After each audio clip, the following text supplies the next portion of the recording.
क्या है, सुरक्षित। ये चारों ओर से सुरक्षित थे। इंद्रलोक में अमृत कलश रहता था, उस अमृत कलश के पहरा देता था ये परीक्षित। तो आपने इसकी कहानी बहुत लंबी चौड़ी है। राजा बासिक और ये परीक्षित चौपड़ पासे का खेल खेलते थे। तो इनकी रानियों के पेटों में बच्चे थे, दोनों की में ही। तो पहले ऐसे ही पक्की हो जाती थी शादियां सगाइयां की, तेरे बच्चा हो जाएगा या मेरे बच्चे हो जाएगी तो अपन बाद में शादी कर देंगे, तू जीत गया तो मैं जीत गया, तो ऐसे जीत हार ऐसे ही होती थी। तो इनकी जो कहानी बहुत लंबी चौड़ी है। तो ये दोनों चौपड़ पासे का खेल खेलते हैं और इसमें से राजा बासिक है वो हार जाते हैं। और राजा बासिक हार जाते हैं तो शर्त ये थी कि अगर राजा बासिक के लड़की होगी तो उसकी शादी उसको उसके बेटे से करनी पड़ेगी। तो राजा वासिक जब हार गया था तो राजा वासिक उससे शादी करना चाहता नहीं था। तो उसने रनिवासों में आदेश भिजवा दिए सब जगह। आजकल तो भैया डबल बेड है, पहले रनिवास अलग हुआ करते थे रानियों के, है ना। और हाँ, अब तो कोई आता पता सब चीज एक ही कमरा में, यही में लेट बात है, यही में डबल बेड है, इधर किचन है, इधर फलाना, पता नहीं राम जी जाने, भगवान तेरी मर्जी तू ही जाने है। पहले एक कोस दूर जाया करता था आदमी ले बोतल कोर है। और अब का कोई सिस्टम नहीं है, माइक हो रहे सारे काम। अब देखो ध्यान से। तो रनिवासों में आदेश भिजवाए गए कि अगर लड़की हो जाए तो उसको दूध पीती कर देना। दूध पीती एक प्रथा थी लड़कियों को मारने की। पहले दूध पीती में लड़की होते ही पड़छे में गर्म दूध करो और जिंदी लड़की को छोड़ दो, इसका नाम था दूध पीती। ऐसी प्रथाएं थी पहले, बहुत सारी प्रथाएं थी। तो ये लड़कियों को मारने की जो प्रथा है बहुत पहले से थी। तो वो लड़की जो हुई थी वो बड़ी सुंदर लड़की हुई थी। तो दासियों ने कहा, रानी इतनी सुंदर लड़की है, आप इसको क्यों मारते हो? इसको हम राजा को तो अता पता रहता नहीं है, जब भी राजा कभी यहाँ आएगा तो हम इसको लेके डूब जाया करेंगे इधर दूसरे महल में, और इसको मारो मत, हम पाल लेंगे, तुम मत पालना। तो दासियों ने उसको पाड़कर बड़ा कर लिया और उसका नाम था नवल देही। 1 मिनट में खत्म कर दूंगा कहानी। उसका नाम था नवल देही। तो ऐसे कहते हैं कि दुनिया में सुंदरियों में सुकुमार पद्मावती के बाद नवल देही थी, जिसके गले में होके पानी दिखता था, लेकिन उसके तो गले में ही पानी दिखता था, लेकिन नवल देही में एक चमत्कार था कि पर पुरुष यदि उसका चेहरा देखे गलत नजर से तो उसको चक्कर आने लगते थे, मतलब गिर जाता था, वो उसका चेहरा देख नहीं पाता था कभी भी सही तरीके से। तो नवल देही जैसे ही युवावस्था में हुई, लंबी चौड़ी कहानी लेकिन 2 मिनट में ही खत्म करूंगा। सुन ले आजा, फायदा पड़ जाएगा। नवल देही से बात कर रहा है जो पता है हमको।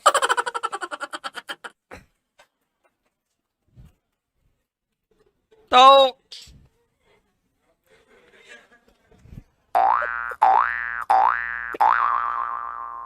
नहीं सुना पर छोड़ दो।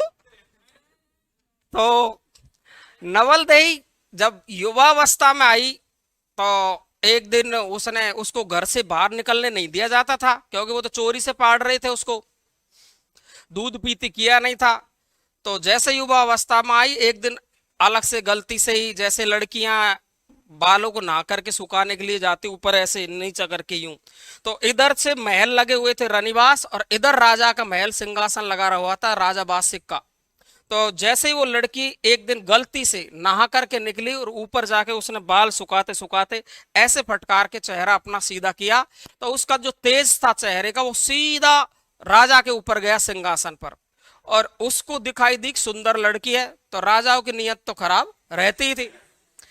उसने कहा कि ये मेरे महलों में और इतनी सुंदर लड़की, चलो जाओ दासो सब घेर लो, इसको पकड़ लो, शादी करूंगा। हाँ, तो गए सब और चारों तरफ से महलों का घेरा दिया और घेरा दिया, नवल देही को पकड़ लिया। कि बात क्या है भाई, मुझको बता तो सही, तुम मुझे क्यों पकड़ रहे हो? कि राजा तो उससे शादी करेगा। अब तो बात ये है। तो तुरंत ही राजा वासिक सिंहासन से नीचे गिरा।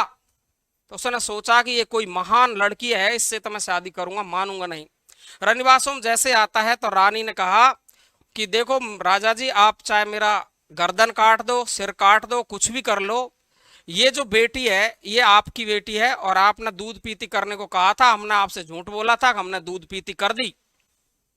जाड़ा होली का रोग हो गया उसको।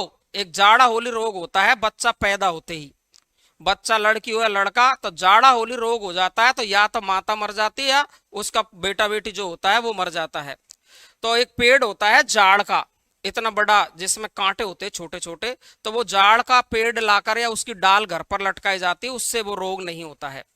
तो देखिए ध्यान से, तो उसने झूठ बोल दी कि लड़की को जाड़ा होली रोग हो गया और वो मर गई, ऐसे कह दिया।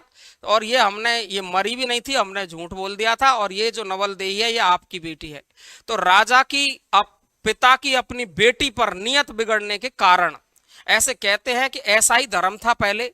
राजा वासिक ऊपर से नीचे तक कौडिल हो गए थे, यानी कौड़ फूटे आए थे तुरंत, पूरा शरीर चुचाने लग गया, खून में रात पड़ गई बिल्कुल, ऐसा हो गया था राजा वासिक। तो देखो एक बेटी, ऐसे कहते हैं कि इनमें दो ग्रंथि पाई जाती है मनोवैज्ञानिकों के अनुसार, ऑर्डिपस और इलेक्ट्रा। तो इलेक्ट्रा ग्रंथि होती है महिलाओं में और ऑर्डिपस होती है पुरुषों में। तो ऑर्डिपस ग्रंथि के कारण पुरुष तो अपनी मां से प्रेम करता है और लड़कियां अपने पिता से प्रेम करती है, मां से कभी संतुष्ट नहीं होती है, ध्यान रखना। हाँ, माँ तो इनको बुरी भी लगती है, क्यों, काम की कहेगी, कुछ न कुछ कहेगी, वो तो नहीं, वैसे भी लगती है।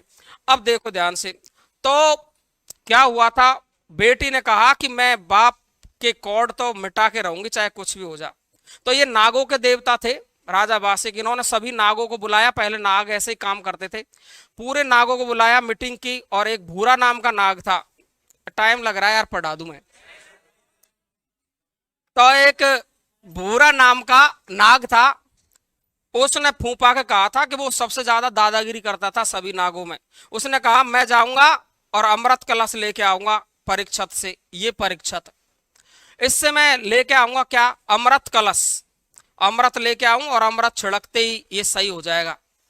भूरा नाग जाता है और पीछे से मकान में चढ़ता है पनाड़े से, पनाड़ा जानते हो आप, जिसमें पहले हाथ धो करके पनाड़ा रहता था, तो हाथ धो दिया, पीछे की तरफ पानी निकल जाए, ऐसे अब भी सीटियों में गलियों में पीछे की तरफ पानी निकलता है, वो बोलते थे पनाड़ा।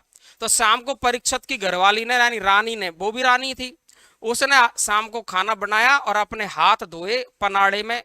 तो सर्प बैठा था पनाड़े में, कि ऐसे तो राजी से तो देगा नहीं है, और इसको मैं डसूंगा रात में और जब जाके वो ले जाऊंगा अमृत। तो पनाड़े में घुस गया, रानी ने जैसे ही उसमें पानी छोड़ा अपने हाथ धो करके, तो सर्प प्यासा था, दिन भर पैदल चला था वो, तो उसको लग रही थी प्यास, उसने फन टेक दिया, और फन टेका तो उसमें अन्न का और किसका स्वाद आया, उसको पानी का।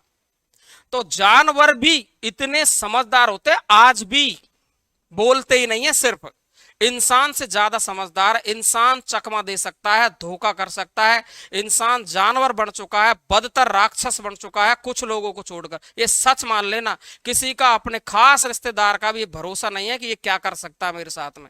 तो भूरा नाग ने कहा देखो मैंने इसका अन्न नमक पानी पी लिया, अब मैं इसके साथ कोई धोखा नहीं करूंगा। भूरा नाग वापस चलता है वहां से और आके कह देता है भाई देख मैंने खूब लड़ाई लड़ी है, मेरी बिल्कुल पार नहीं पड़ी, तो फिर क्या करें आप। तो ऐसे कहा नवलदेही ने कि भाई देखो तुम्हारी किसी की पार पड़ने वाली नहीं है, मैं खुद ही जाऊंगी। और जब खुद ही नवलदेही जाती है वहां पर राजा परीक्षित के द्वार पर, देखना तुम अब क्या होता है। जब द्वार पर खड़ी हुई तो द्वारपालों ने कहा कि उनकी भी खोपड़ी खराब, और देखा तो कि महाराज महाराज महाराज की क्या बात है कि एक महासुंदरी अपने दरवाजे पर आके खड़ी और आपसे मिलने के लिए, अरे जल्दी भेजो। हाँ, परीक्षित ने बोला, गई वहां पर नवलदेही कि बताओ सुंदरी कैसे आई आप, कि महाराज आपसे एक विशेष काम था और वो काम आप, अरे आप बोलो कर दूंगा काम। तो कि ऐसा है मुझको कुछ चीज चाहिए आपसे, वो देनी पड़ेगी, कि मैं दे तो दूंगा लेकिन एक शर्त है। कि शर्त क्या है, कि तुझे मुझसे शादी करनी पड़ेगी, ये ले ले। वहां जाके मामला गड़बड़, मतलब अब बेचारा रात को रानी ने रोटी खुआर सुवाया बाकू तो भूल गो, और उन्होंने कहा अब मैं तेरे से शादी करूंगा। अब देखना उससे रानी, उसने कहा कि देख तू शादी कर, कुछ भी कर, अगर राजी वाजी होती शादी तो ये पहले ही कर लेता, मेरे पिताजी इतनी दुबा घूस क्यों करता। अब तो वो राजी से तो शादी करेगा नहीं, लेकिन मुझको मेरे पिता के कौड़ मिटाने, ये मेरी शर्त है कि जा, तो मैं तुझको वचन देती हूँ, तू ऐसे कर, मुझे पहले तो अमृत दे, और मैं तुझे वचन देती हूँ फला फला दिन मैं फला बगीचे में मिलूंगी आपको और मैं मेरे पिताजी कोड मिटा दूंगी, मैं आपसे भागकर ही शादी कर सकती हूँ, ऐसे नहीं कर सकती। वो अमृत लेके घर जाती है, अपने पिताजी कोड मिटा दिया है और फिर वो एक बगीचे में जा करके और ये जो परीक्षित जाता है उसको उठाकर ले आता है, यानी भागकर शादी करती है। तो भागने की प्रथा बहुत पहले से, खूब भागो, आ जाओ। तो देखो ध्यान से, मतलब मेरा मतलब ये रहा,